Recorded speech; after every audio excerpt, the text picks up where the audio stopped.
नवग्रहाणां सर्वेषां सूर्यादीनां पृथक् पृथक् पीडा च दुस्सह राजन् जायते सततं नृणाम्।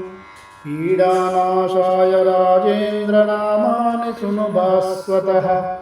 सूर्यादीनां च सर्वेषां पीडा नश्यति शृण्वतः। आदित्यः सविता सूर्यः पूषाकः शीघ्रघोरविः।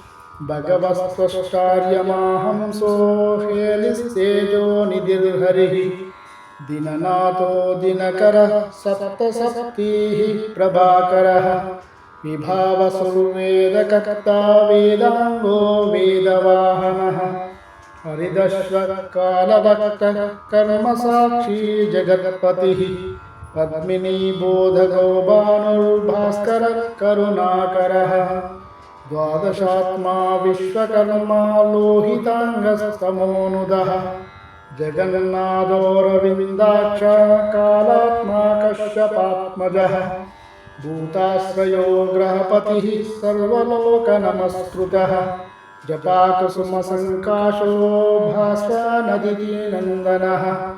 द्वान्ते भवसिंहा सर्वात्मा लोकनेत्रो विकर्तनः।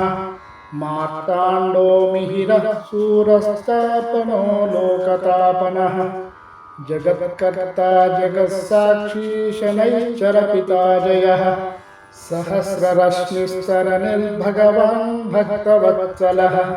विवस्वानादिदेवश्च देवदेवो दिवाकरः।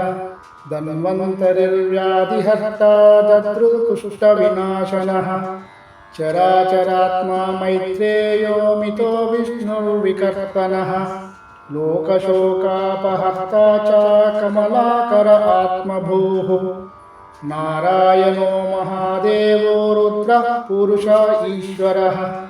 जीवात्मा परमात्मा च सूक्ष्मात्मा सर्वतोमुखः। इन्द्रो नलो यमश्चैव नैऋतो वरुणो निलः। श्रीद ईशान इन्दुश्च भौम सौम्यो गुरुः कविः।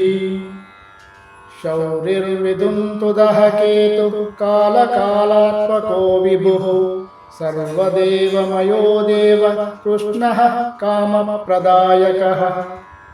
य एतैर्नामभिर्मत्यो भक्त्या स्तौति दिवाकरम्। सर्वपापविनिर्मुक्तः सर्वरोगविवर्जितः। पुत्रवान् धनवान् श्रीमान् जायते स न संशयः।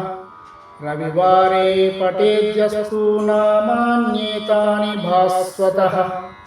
पीडाशान्तिर्भवेत्तस्य ग्रहाणां च विशेषतः। सद्यः सुखमवाप्नोति चायुर्दीर्घं च नीरुजम्। इति श्रीभविष्यपुराणे श्री आदित्यस्तोत्रम्।